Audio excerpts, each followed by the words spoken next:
Hello dear students. आज हम बात करने वाले हैं measurement of central tendency chapter के टॉपिक मीडियन की। तो guys, most welcome in doctor Vinita Arora's class और बात करते हैं मीडियन की बात। मीडियन का कैलकुलेशन इंडिविजुअल, डिस्क्रीट और कंटिन्यूस सीरीज में किया जाता है। मीडियन का कंसेप्ट क्या है और किस तरह से इंडिविजुअल सीरीज में इसे कैलकुलेट किया जाएगा, इसका वीडियो का लिंक हमने अपने डिस्क्रिप्शन बॉक्स में दिया हुआ है।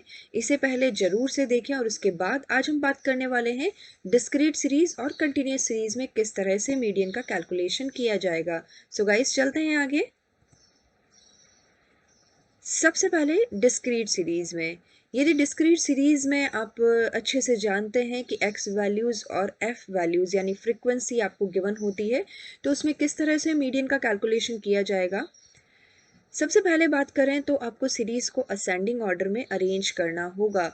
मैं यहाँ पर फिर से आपको नोटिस में ला दूँ कि आप चाहें तो मीडियन कैलकुलेट करने के लिए सीरीज़ को असेंडिंग या डिसेंडिंग ऑर्डर में अरेंज कर सकते हैं, लेकिन मेरा सजेशन ये है कि जो भी एक्स वैल्यूज़ गिवन होती है उसे आप असेंडिंग ऑर्डर में अरेंज करने की ही प्रैक्टिस रखिए, क्योंकि डिसेंडिंग ऑर्डर में अरेंज करने पर हमें फॉर्मूले चेंज करने पड़ सकते हैं। तो गाइज़, हम अपने सीरीज़ को असेंडिंग ऑर्डर यानी बढ़ते हुए क्रम में अरेंज करें।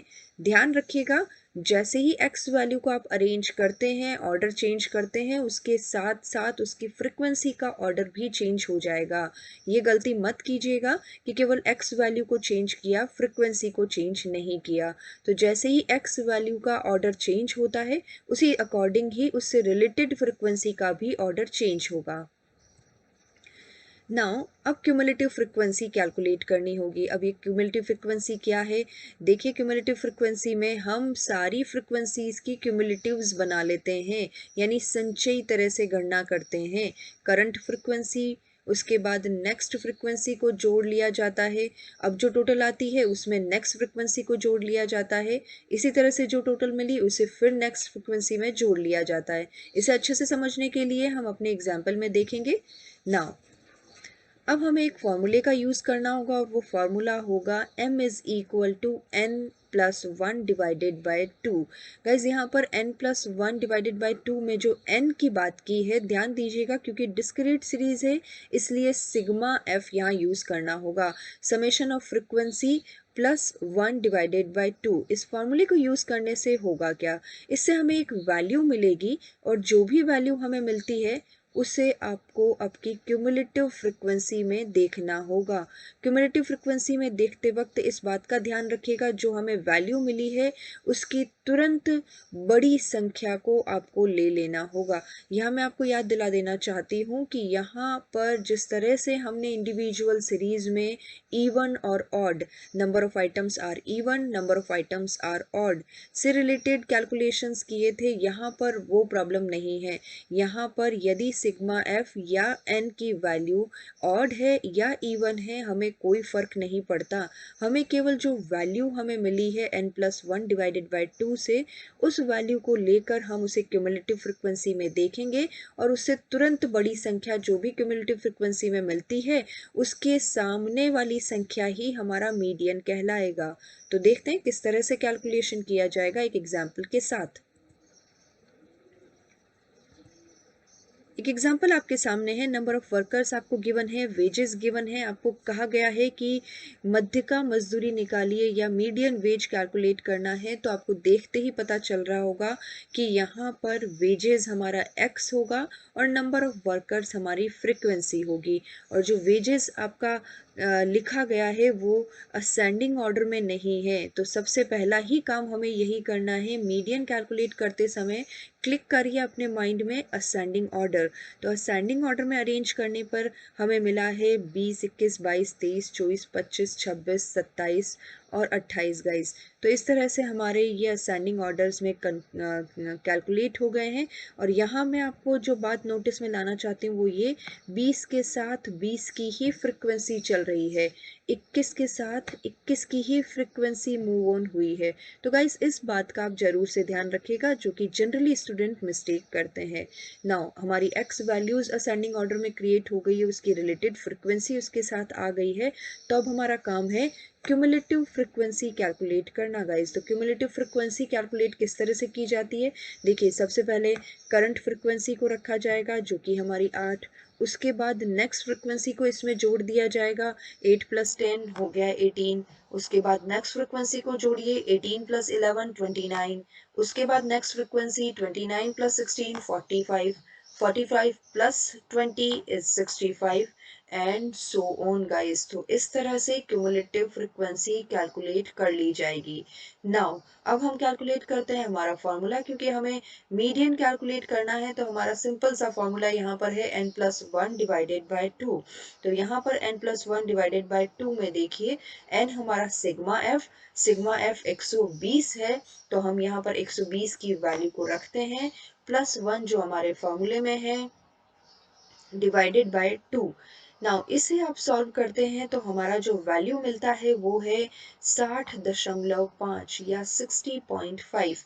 जैसा कि मैंने कहा कि अब क्यूमुलेटिव फ्रिक्वेंसी की ओर बढ़िए और क्यूमुलेटिव फ्रिक्वेंसी में जो उससे तुरंत बड़ी संख्या है, नजदीक में बड़ी संख्या है, उसे उठा लीजिए। तो देखिए 60.5 से बड़ी संख्या क्या है, तो हमारी 60.5 से बड़ी संख्या आ रही है 65। यस गाइज, हम यहाँ पर 60 से बड़ी संख्या में तुरंत नजदीक में, बड़ी तो यहाँ पर 90 105 भी है, लेकिन हमारी तुरंत बड़ी संख्या जो है वो 65 है।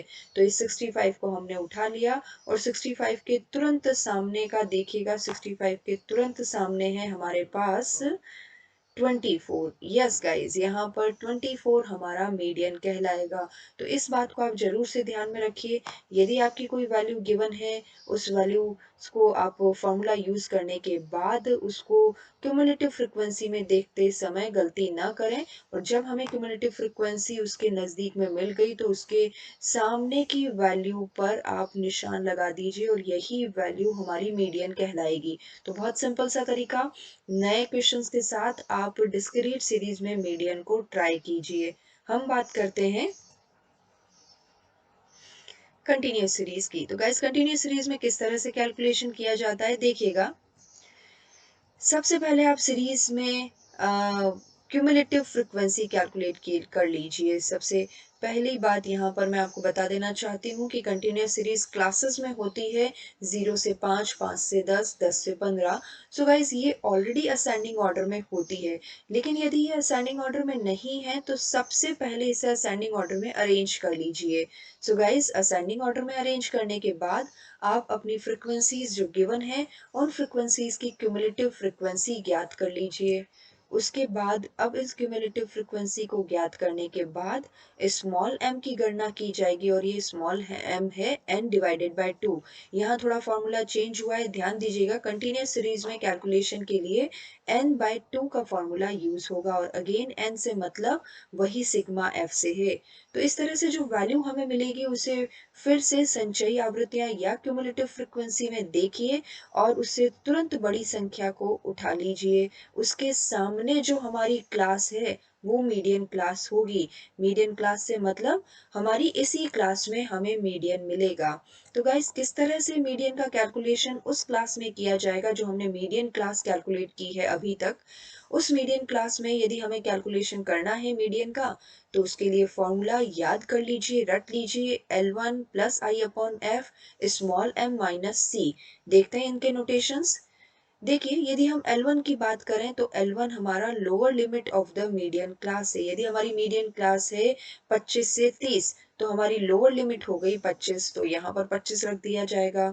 प्लस आई की बात करें तो I is the class interval of the median class. Median class का क्या क्लास इंटरवल है, देखिए 25 से 30 का क्लास इंटरवल 5 है, तो यहाँ 5 रखेंगे। उसी तरह से एफ डिनोट करता है मीडियन क्लास की फ्रिक्वेंसी को। फ्रिक्वेंसी कितनी है, साथ ही स्मॉल m तो हमने कैलकुलेट किया ही था n/2 की सहायता से, उस वैल्यू को यहाँ रखेंगे, माइनस सी। अब ये c क्या चीज है ये ध्यान से समझिएगा। c denotes for the cumulative frequency, but cumulative frequency just preceding the median class।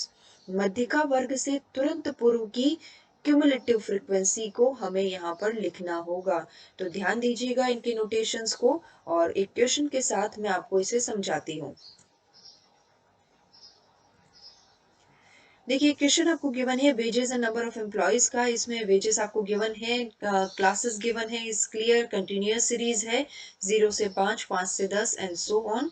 Now number of employees की बात करें तो यहाँ पर फ्रिक्वेंसीज आपको अच्छे से गिवन है, असेंडिंग ऑर्डर की कोई प्रॉब्लम नहीं है। तो सबसे पहले शुरू हो जाइए क्यूमुलेटिव फ्रिक्वेंसी के साथ।